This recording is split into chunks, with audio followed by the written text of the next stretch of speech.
Je suis ravie de vous retrouver dans une nouvelle vidéo. Je suis allée voir l'exposition Iris van Herpen mardi dernier au musée des Arts Déco. J'ai fait 40 minutes de queue dans le froid. C'était blindé, enfin bref, n'essayez même pas d'y aller le week-end, je pense que ça doit être insupportable. Mais l'exposition est flabbergasting, amazing, brilliant. Non, l'expo est vraiment superbe. Et aujourd'hui, en fait, j'avais beaucoup envie de vous en parler. Non seulement de l'expo, mais surtout aussi d'elle, de son travail. Parce qu'il y a beaucoup de résonance philosophique. Elle est un peu une styliste philosophe, même carrément. Et j'avais envie de vous en parler et de vous montrer comment est-ce que des robes peuvent être le support de la pensée, peuvent donner à penser. C'est du pain béni pour Fashion Quiche. Donc, Iris van Herpen, elle est née en 1984 à Wamel, aux Pays-Bas. Sa mère est prof de danse. Et ça, c'est un détail qui a son importance parce que la jeune Iris van Herpen, elle va faire beaucoup de danse classique, contemporaine. Et tout son rapport à la mode, aux vêtements, au corps est totalement déterminée par cette pratique de la danse. En 2007, elle crée sa marque éponyme, sa maison éponyme, et seulement 4 ans après, elle intègre la chambre syndicale de la haute couture. Pour savoir ce que c'est que la haute couture, je vous réfère à ma dernière vidéo. En 2010, elle présente sa première robe en impression 3D dans la collection Crystallization. Elle est full indépendante, cette femme. Elle est très inspirée par l'architecture. C'est par le biais de ses collaborations avec des architectes qu'elle s'est mise à utiliser les imprimantes 3D dans son processus de confection des vêtements. Et c'est une mode qui est aussi portée par énormément de célébrités. C'est une mode qui du coup se prête bien à l'exercice du tapis rouge puisque c'est un style totalement excentrique et assez hypnotisant. Björk, elle a beaucoup porté ses créations, Lady Gaga, Beyoncé récemment, Eva Green, Rita Ora et même Céline Dion. Donc voilà, la petite Iris van Herpen, du haut de ses 39 ans, elle a plus rien à prouver à personne. Il y a une vraie vocation philosophique dans son travail qui mérite d'être déblayée et c'est un petit peu ce que j'ai envie de faire dans cette vidéo qui va du coup se diviser en 4 sous-parties. Dans la première, on va aborder le post-humanisme. Aïe aïe aïe, un nom très compliqué pour définir quelque chose qu'il est mais pas tant. Ensuite, on va parler du féminisme des cyborgs. J'en dis pas plus. Puis du thème de la transformation avec notamment une collection qu'elle a faite inspirée par les métamorphoses d'Ovide. Et enfin, dans un dernier temps, on va parler des synesthésies. Tout ça, ce sont des thématiques philosophiques, des concepts philosophiques qui ont l'air un peu gonflants, un peu compliqués, mais je vous assure que c'est pas le cas parce que c'est très bien illustré dans la mode de Iris van Herpen et j'ai pas envie simplement de vous parler de penseurs ou de penseuses. Voilà, j'ai envie de vous parler de robes aujourd'hui. Ça fait déjà 6 minutes que je tourne, on en est qu'à l'intro, j'ai 6 pages de notes, bref, allons-y sans plus tarder.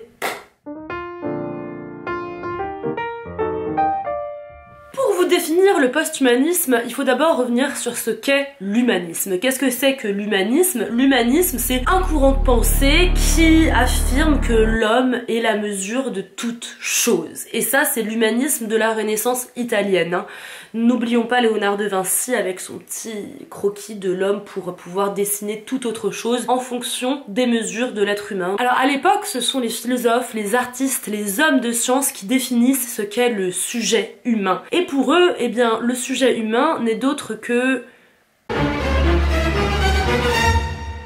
l'homme blanc phallocentré. Est-ce que je vais déjà me faire targuer de woke dans les commentaires? Ça veut simplement dire qu'en fait, dans le discours philosophique, dans le discours artistique des humanistes, celui qu'on admet comme étant le sujet, c'est un homme blanc, hétéro, voilà, et que finalement les femmes ne sont pensées qu'en tant qu'objet d'un discours médical ou d'un discours de savoir. On les étudie, mais on ne pense pas à leur vécu, à leur potentialité de sujet en fait. Et les post-humanistes, eh bien ils vont détruire tout ça. Et ceux qui ouvrent la voie aux post-humanistes sont les post-structuralistes. Je sais, ça fait beaucoup de jargon, mais on en a bientôt fini avec le jargon, on passe bientôt aux robes promis. Qui sont-ils? Ce sont des penseurs de la deuxième moitié du XXe, le plus connu, Michel Foucault, j'ai déjà fait des vidéos sur lui, on l'adore ici, Michel Foucault, mais également Derrida. Derrida que je connais moins bien mais qui a développé notamment le concept de phallogocentrisme. Un autre mot compliqué pour dire quelque chose de pas si compliqué, du moins moi je vais vous le schématiser, les puristes de la philo, peut-être que vos oreilles vont saigner, je ne parle qu'en rime, c'est magnifique. Qu'est-ce que c'est le phallogocentrisme? Il faut que je me calme dans cette vidéo. Le phallogocentrisme, c'est l'association du phallocentrisme et du logocentrisme. C'est un concept qui a été du coup créé par Derrida pour souligner la place centrale du phallus dans la psychanalyse occidentale, dans la philosophie occidentale. En fait, les philosophes post-structuralistes, qu'est-ce qu'ils font? Ils rejettent l'idée que la science est objective. Au contraire, ils nous disent que rien n'est objectif et que la vie sociale est faite, constituée de signes, de discours qui construisent des réalités pour ceux qui emploient ces langages. Très concrètement, dans la mode, toutes ces idées, en fait, cette envie de dynamiter le sujet philosophique occidental traditionnel, et ben ça a déjà été illustré par l'anti-fashion au début des années 82. Il y a ce numéro Vogue septembre 1983, British Vogue, qui annonce la couleur et qui dit que la mode britannique va être fondamentalement influencé par 3 nouveaux créateurs que sont Rei Kawakubo, Yohji Yamamoto et Issey Miyake. Qu'est-ce que c'est l'anti-fashion? C'est la mode destroy, la mode déconstruite, la mode qui montre ce qu'on ne montre pas d'habitude. Les envers, les coutures, les trous, les fils, tous ces trucs qui d'ordinaire ne sont pas considérés comme étant de la mode. Surtout pas dans les années 80 quand on voit que le corps hégémonique c'est un corps de supermodèle, athlétique, plein de couleurs, etc. etc. Ces stylistes, ils font la mise en scène de la déconstruction, du démantèlement du vêtement et donc de l'être. Ils veulent repenser le sujet, ils veulent repenser le rapport au corps. Iris Van Herpen est totalement dans le sillage de ce qu'ont fait les stylistes de l'anti-fashion au début des années 80. Mais Iris Van Herpen, c'est aussi une femme, donc même si elle s'intéresse au post-humanisme, elle s'intéresse aussi à la question des femmes dans ce post-humanisme.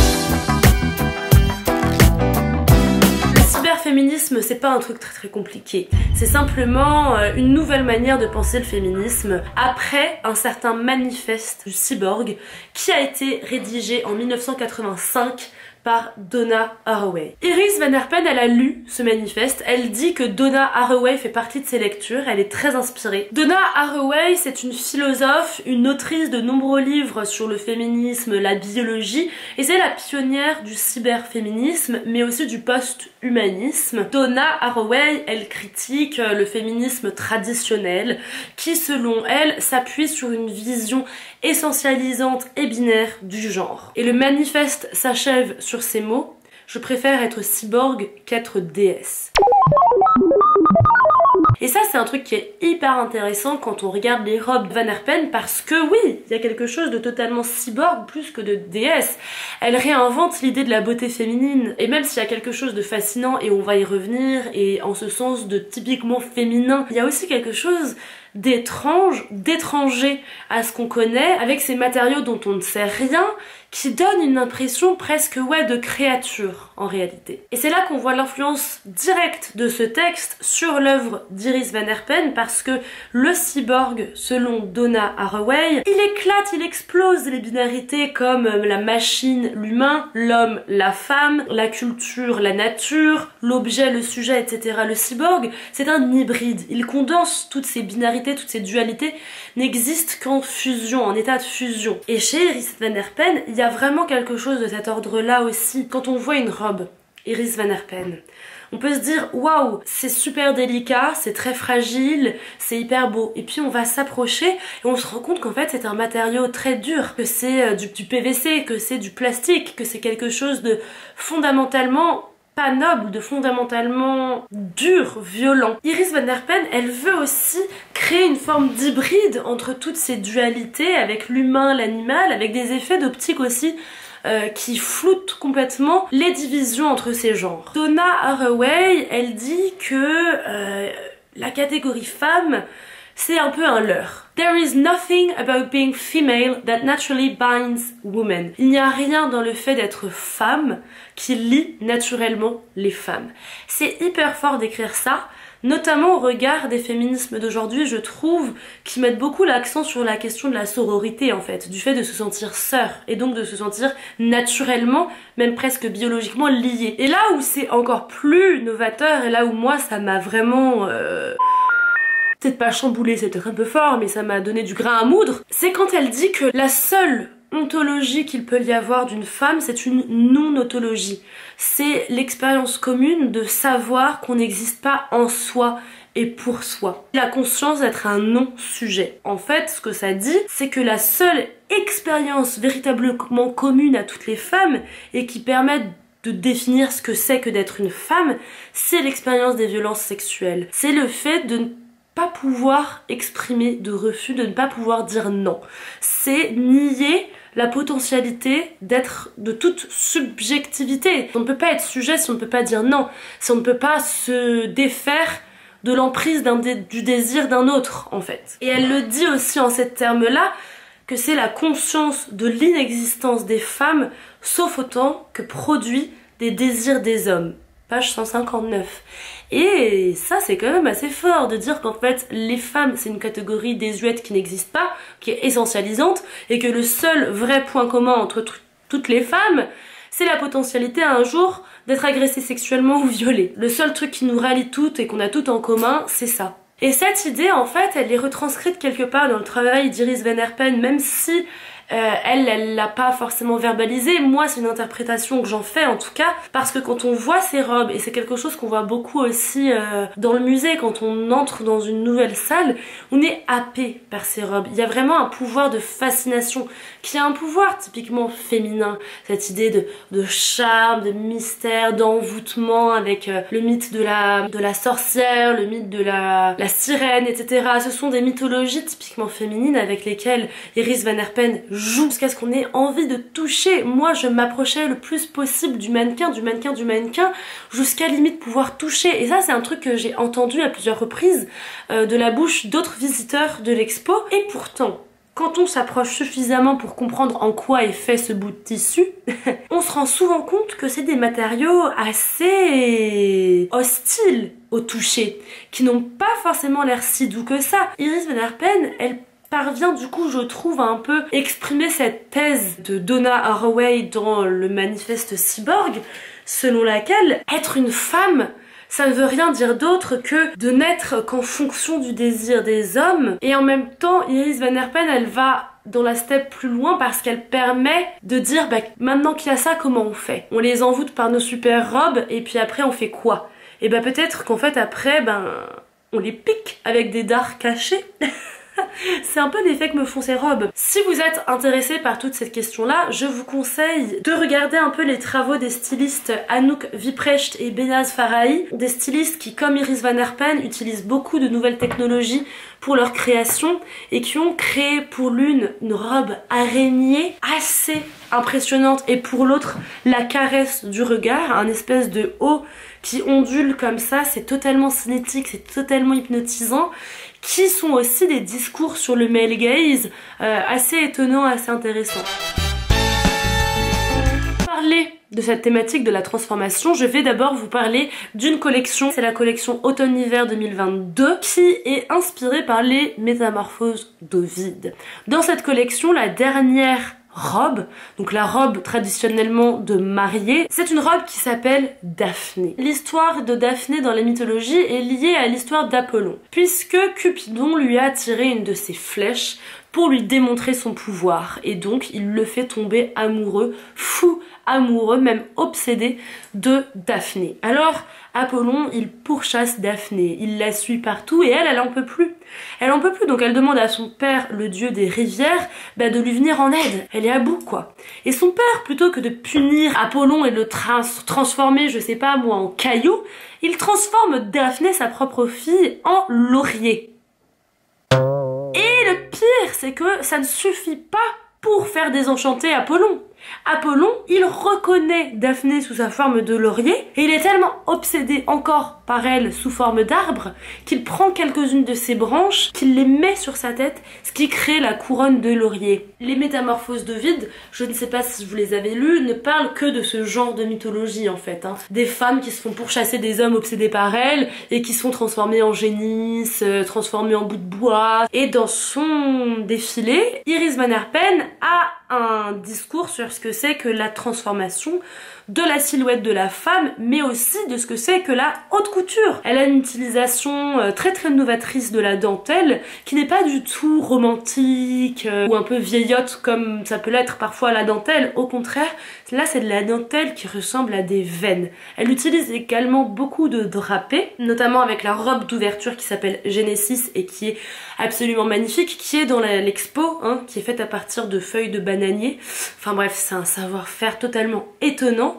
C'est un drapé qui n'est pas du tout démodé, qui a certes quelque chose de très grec, très sculptural, dans un style très grec, mais très nouveau, novateur. Les vêtements sont à la fois organiques et artificiels, et futuristes, et cinétiques. Encore une fois, on retrouve cette dichotomie entre la vulnérabilité et une forme d'agressivité. Pourquoi elle s'est intéressée aux métamorphoses d'Ovide? Parce que les poèmes d'Ovide sont, selon elle, intemporels et qu'il pose la question qui l'obsède, à savoir que sommes-nous au-delà de nos corps physiques. Elle dit elle-même que quand elle commence à penser à une collection, elle ne pense pas à une femme en particulier, elle n'a pas envie d'habiller une femme, elle a envie d'habiller un corps en mouvement. Et c'est aussi un peu intéressant parce que dans cette expo, on voit pas les robes portées. C'est ça qui est aussi un peu contradictoire, on voit les robes statiques sur des mannequins, même s'il y a des procédés pour les faire bouger de temps en temps, c'est pas la même chose. Et je trouve que c'est ce qui manque à l'expo, c'est d'avoir plus de projections, des défilés, des robes en mouvement à côté. Tout est transformation pour Iris Van Herpen, mais tout est aussi synesthésie.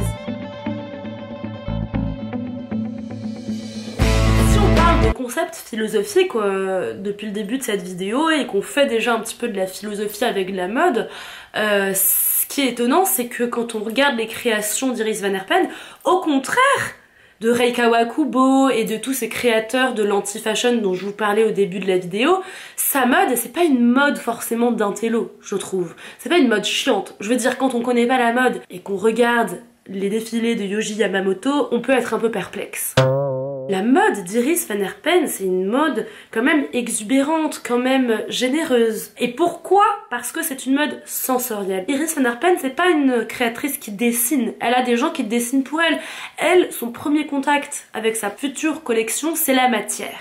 Elle fait tout à partir de la matière. Elle veut trouver quelles vont être les matières qui vont composer son défilé avant de trouver les formes, les silhouettes, les coloris, etc. En gros, la synesthésie, c'est l'expérience de la perception simultanée. Pouvoir donner des couleurs aux notes de musique ou je ne sais pas quoi. Iris Van Herpen, elle...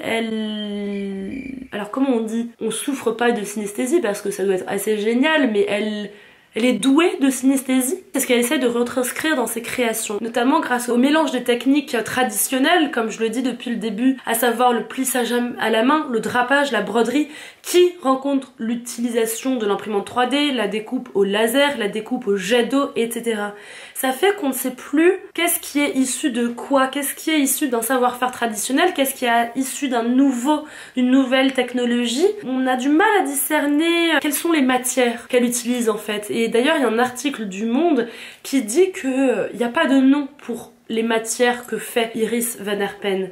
Et du coup, c'est une première confusion sensorielle, selon moi. Elle va aussi traiter de thèmes comme les rêves lucides. Elle a toute une collecte autour de cette thématique-là. Elle est très inspirée par la neurologie. C'est quelque chose qui l'inspire beaucoup. Elle crée des robes cinétiques, des espèces d'effets de dédoublement. Ces robes ne se voient pas seulement, elles se sentent. En fait, les robes d'Iris Van Herpen passent sans cesse d'un état à un autre. C'est pour ça qu'elles produisent des synesthésies. En conclusion, j'ai envie encore de vous parler d'un dernier petit truc qu'on peut rattacher à une idée philosophique. En fait, il y a toute une section de l'expo qui est consacrée à son inspiration, qui est l'eau. Et la section de l'expo s'appelle L'eau et les rêves. Et c'est une référence directe à un ouvrage publié par Baudrillard en 1942 qui s'intitule donc L'eau et les rêves. Et pour moi, on peut faire vraiment un lien direct entre ce que dit Baudrillard dans cet ouvrage et ce que dit Iris Van Herpen dans ses robes. Dans cet ouvrage, Baudrillard, il fait une psychanalyse des éléments, une psychanalyse de l'eau, plus particulièrement. Il écrit une poétique de la matière. Ce qui l'intéresse, c'est vraiment la matière. Déjà, vous voyez le lien avec Iris Van Herpen qui commence toutes ses collections par un travail sur la matière. Et il va analyser en 8 chapitres différents types d'eau, des eaux dormantes, des eaux purificatrices, des eaux violentes, des eaux douces, etc. etc. Au fil de ces analyses, Bachelard, il va dessiner en fait une nouvelle conception de l'imagination. Il va dire que l'imagination n'entrave pas la connaissance, n'est pas un barrage à la connaissance, mais au contraire est un moyen d'y accéder. Parce que l'imagination permet aux idées d'éclore. En fait, l'imagination fait germer les idées. Baudrillard, il va distinguer deux types d'imagination, l'imagination formelle et l'imagination matérielle. Qu'est-ce que c'est que l'imagination formelle? Bah, c'est quand on va venir plaquer une forme sur de la matière première. Par exemple, quand on voit un nuage et qu'on dit « Oh, le nuage ressemble à un mouton », on va plaquer la forme du mouton au nuage qui n'avait rien demandé, qui a des caractéristiques à lui, qui lui sont propres, qui a une matière, une forme. Au contraire, l'imagination matérielle, c'est une imagination qui naît de la matière, qui va au-delà de la forme pour parvenir à la substance. C'est exactement, selon moi, toute l'entreprise des robes d'Iris Van Herpen. On ne peut pas vraiment décrire les robes d'Iris Van Herpen. On ne peut pas dire que voilà, c'est une robe corolle, c'est une robe trapèze. C'est des robes qui n'ont pas non plus de motifs. Les motifs, c'est pas des pois, c'est pas des rayures, c'est pas des carreaux, c'est pas des losanges. Et c'est pour cette raison que selon moi, les robes d'Iris Van Herpen appartiennent à la deuxième catégorie de l'imagination selon Baudrillard, à l'imagination matérielle. Parce qu'elle se laisse porter par un élément pour bâtir un univers qui lui est lié en fait. Les propriétés d'un élément fournissent la matière de notre imagination. Elles contiennent des images qui leur sont propres. On va au-delà de la forme. C'est déjà un truc qui est assez singulier dans l'histoire de la mode et c'est aussi quelque chose qui donne à penser. C'est quelque chose qui fait naître des idées. Et ça c'est Baudrillard qui le dit notamment en lien avec l'eau. Parce que selon lui, j'ai juste envie de vous citer cette petite citation qui est assez jolie en fin de vidéo. Je cite, « La liquidité est, d'après nous, le désir même du langage. Le langage veut couler, il coule naturellement. Ses soubresauts, ses rocailles, ses duretés sont des essais plus factices, plus difficiles à naturaliser. » Et c'est pour ça qu'en fait, selon Baudrillard, c'est auprès de l'eau qu'une âme malheureuse va trouver la consolation. Parce que l'eau n'est pas un simple support à la rêverie. L'eau entre en dialogue, selon Baudrillard. Elle s'accorde au flux des pensées, elle leur impose un certain rythme, elle déclenche le mouvement des idées. Et j'espère vous l'avoir prouvé, après avoir passé 1 heure à parler de ses créations, que qu'Iris Van Herpen, à travers ses robes, c'est exactement ce qu'elle fait en fait. Elle dépasse la forme pour déclencher le mouvement des idées. Et c'est un mouvement qui va bien au-delà du simple spectre de ce que c'est que la haute couture. Je veux dire, oui, elle révolutionne les technologies et le savoir-faire de la haute couture. Soit, c'est pas que ça qui est intéressant, c'est aussi tout ce dont on a abordé dans cette vidéo, le post-humanisme, la femme cyborg, la transformation, les synesthésies, etc. Voilà, n'hésitez pas à laisser un commentaire, un pouce bleu si cette vidéo vous a plu, ça aide vraiment pour l'algorithme à la partager, etc. Voilà, je vous souhaite une très bonne journée, une très bonne soirée.